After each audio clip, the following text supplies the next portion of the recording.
Dans les précédents épisodes, on avait parlé des origines du Marvel Cinematic Universe et de Iron Man. Aujourd'hui, on se consacre au deuxième opus de cet univers partagé et qui est l'un des films les plus critiqués de cette saga, l'incroyable Hulk.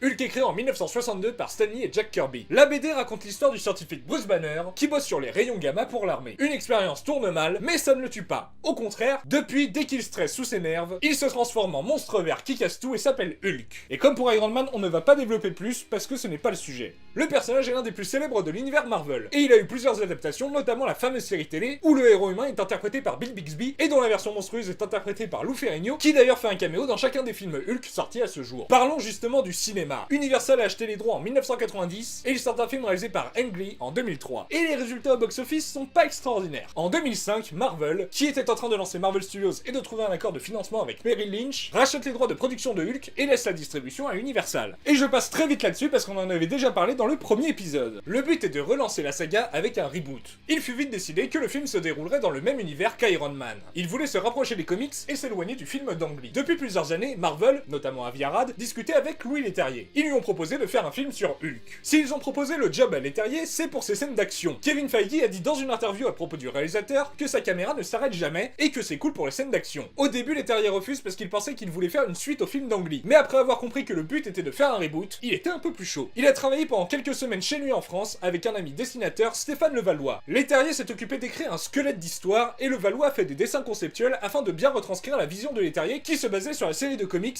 Hulk Grey. Et Leterrier voulait également rendre hommage à la fameuse série télé. Les responsables de Marvel Studios ont reçu le tout et ils ont kiffé. Les idées de Louis Leterrier et de Marvel se correspondaient bien. Louis Leterrier a donc été choisi en avril 2006 pour réaliser le film, mais il a mis la condition qu'il voulait choisir les responsables des postes importants. Pour gérer la production du film, c'est Valhalla Motion Pictures et sa patronne, Galen Hurd, qui s'en occupe. Cette boîte avait déjà produit le film d'Ang Lee et plus tard ils ont fait une série un petit peu connue. Et au passage, la madame a coécrit le premier Terminator et a longtemps collaboré avec James Cameron en tant que productrice. Stephen Broussard, qui fut quelques années l'assistant de Kevin Feige, est nommé producteur associé sur le film. Son job est à peu près le même qu'avec Jeremy Lachlan sur Iron Man. Et vu que j'ai la flemme de me répéter, on va faire un petit copier-coller au montage. Souvenez-vous bien de son nom parce que spoiler, il va être important dans les prochains épisodes. Son job était de faire le lien entre l'équipe du film et l'équipe de Marvel Studios. Il supervise les aspects artistiques du film. Il donne des idées et fait remonter toutes les idées et décisions artistiques du réalisateur et son équipe auprès de Kevin Feige. Un job qui est donc assez important parce que quand tu diriges une boîte, que tu produis deux films et que tu en développes d'autres, avoir un délégué qui se focus tout le temps sur un film et te fait tout remonter, c'est plutôt utile. Le film a le droit à un budget de 150 millions. C'est donc le film le plus cher qu'ait réalisé Louis Leterrier à ce jour.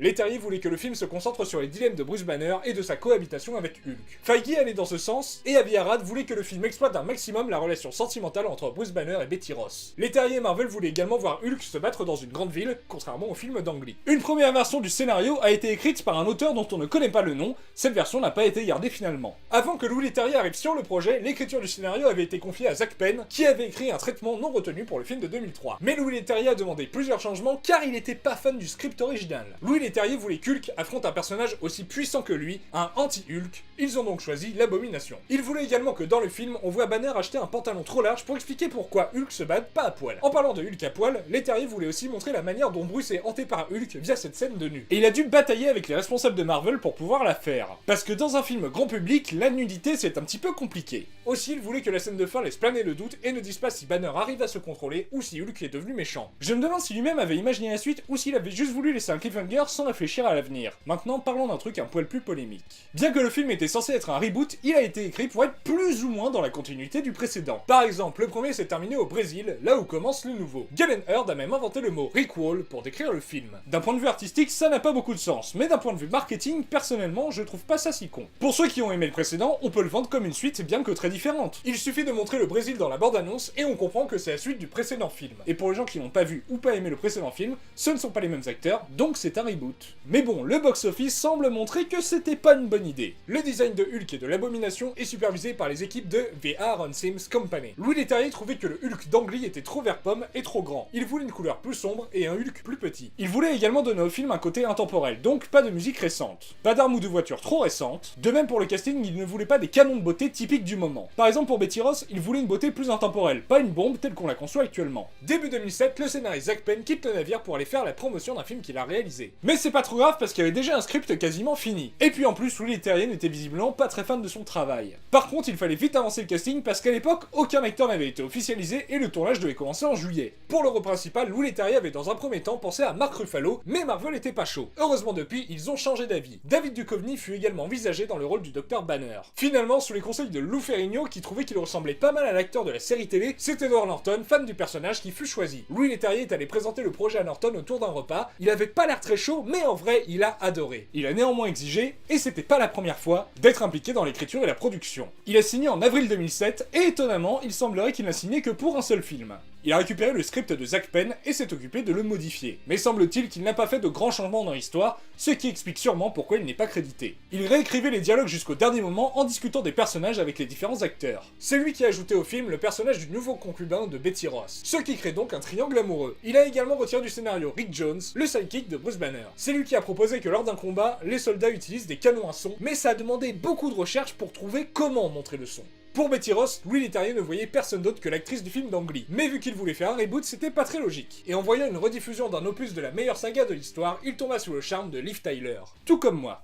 Elle fut castée en mai sans même avoir lu le scénario. Louis Leterrier a néanmoins discuté de l'histoire avec elle. Elle a probablement signé pour 3 films. Tim Roth est casté le mois suivant. Il a fait ce film car il voulait être un méchant pour faire kiffer ses 2 fils qui étaient des jeunes ados à l'époque. Néanmoins, Marvel et Norton l'imaginaient mal dans le rôle d'un méchant. Et clairement, ils avaient tort. Personnellement, j'ai beaucoup aimé son interprétation. C'est Louis Leterrier qui a fait du forcing pour les convaincre de l'engager. C'est enfin William Hurt qui est choisi pour jouer le rôle du Général Ross. A noter que Kevin Feige voulait absolument qu'il porte la moustache comme dans les comics.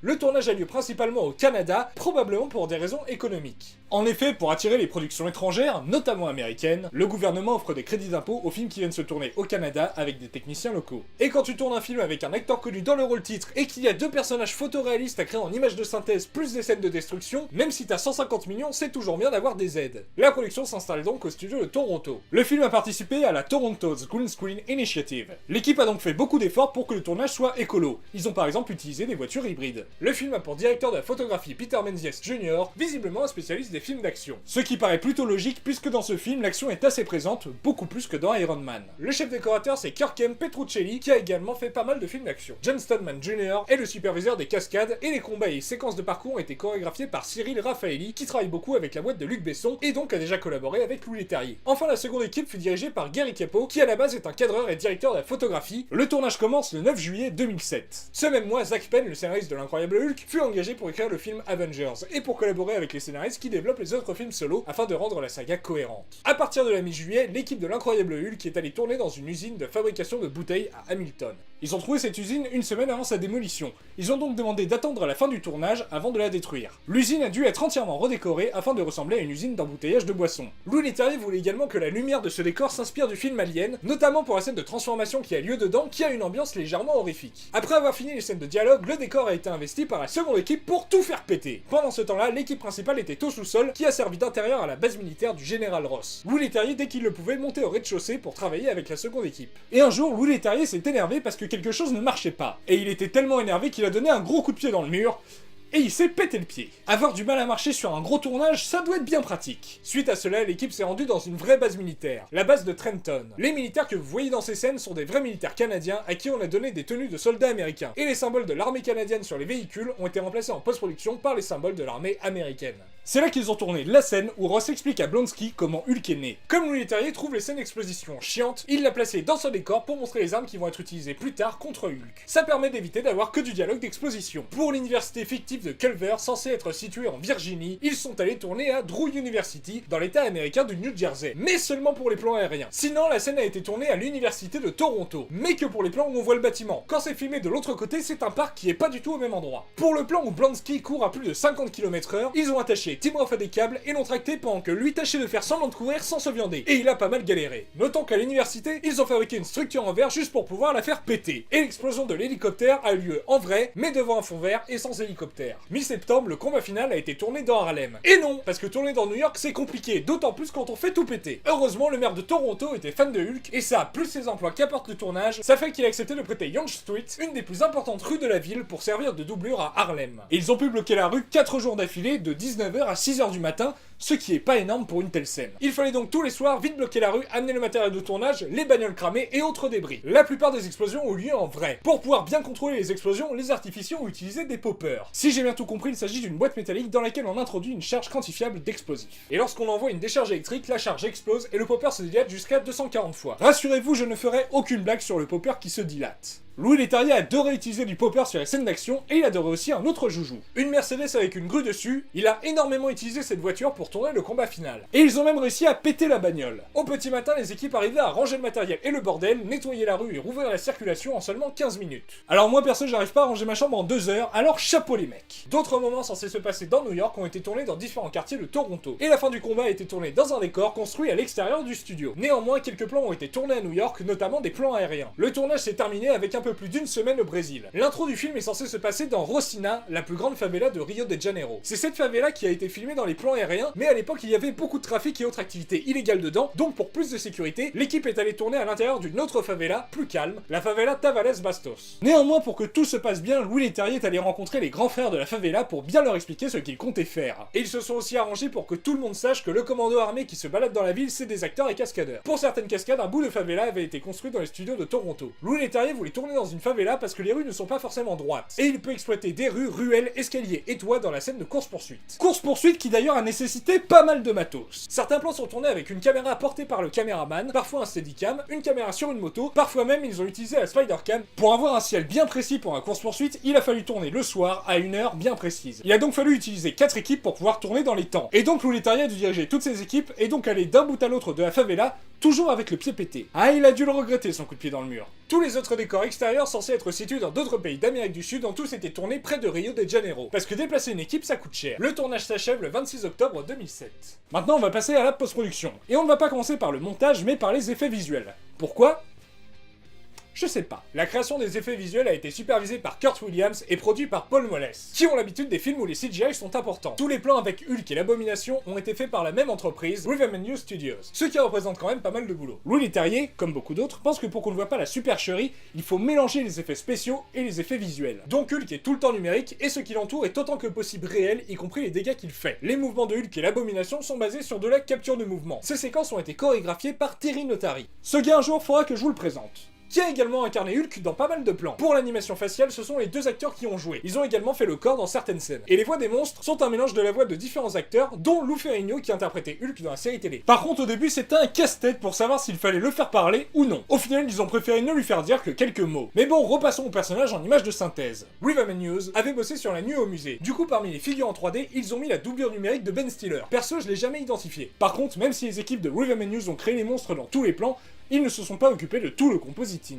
Le compositing, c'est le moment où on mélange des différentes couches qui forment l'image, et qu'on les harmonise pour éviter qu'on se dise « Tiens, mais il était pas sur le plateau ce monstre !» Du coup, le compositing de pas mal de plans a été géré par Soho et Hydraulix, qui ont également créé des décors et véhicules 3D. Et les quelques autres effets ont été partagés entre différentes autres boîtes. Passons au montage. Les producteurs du film ont choisi les 2 monteurs américains, John Wright et Rick Shane. Louis Leterrier voulait engager Vincent Tabaillon, un monteur français avec qui il avait déjà collaboré. Au début, il a participé au montage, et au final, les 2 autres ont quitté le navire, et Vincent Tabaillon a fini le montage lui-même.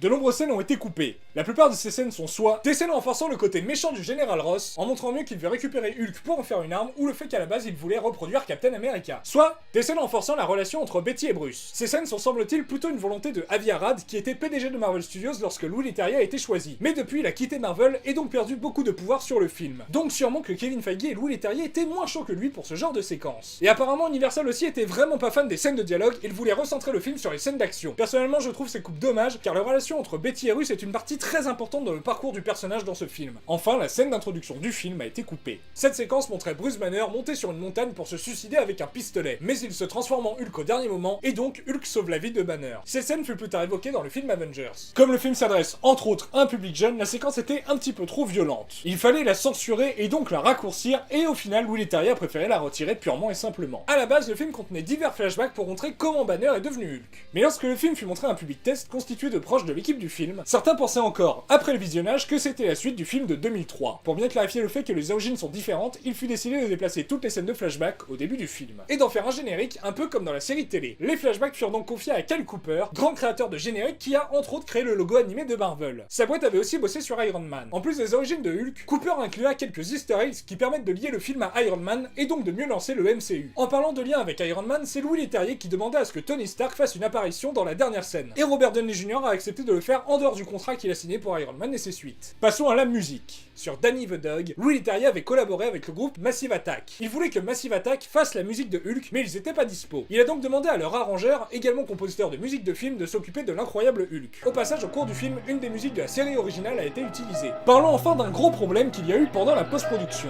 Semble-t-il qu'Edward Norton n'a pas trop adoré les différentes coupes de scènes intimistes du film, renforçant beaucoup le côté action. Et certains disent qu'il y a eu un gros clash entre lui et Marvel, mais c'est bidon. Enfin, officiellement c'est bidon. En tout cas, Norton a séché la promotion du film. Bon, c'était pour aller faire un mois de séjour humanitaire en Afrique. Mais bon, qu'il le fasse pile à ce moment-là, ça serait pas étonnant que ce soit plus une excuse pour pas aller faire la promo du film. On comprend un peu mieux pourquoi Marvel a changé d'acteur pour Avengers. Il coûte cher et il ne s'entendait plus. On va se quitter ici et on se retrouve dans le prochain épisode où on parlera des retours économiques de Iron Man et de l'incroyable Hulk. Et de la manière dont suite à ces deux films, Marvel Studios s'est organisé pour passer la deuxième vitesse. En attendant, si vous avez aimé cette vidéo, n'hésitez pas à la liker, à la commenter et à la partager. Déjà parce que ça fait du bien à mon petit cœur et aussi parce qu'avoir un peu plus de visibilité ferait aussi du bien à mon petit cœur. À bientôt.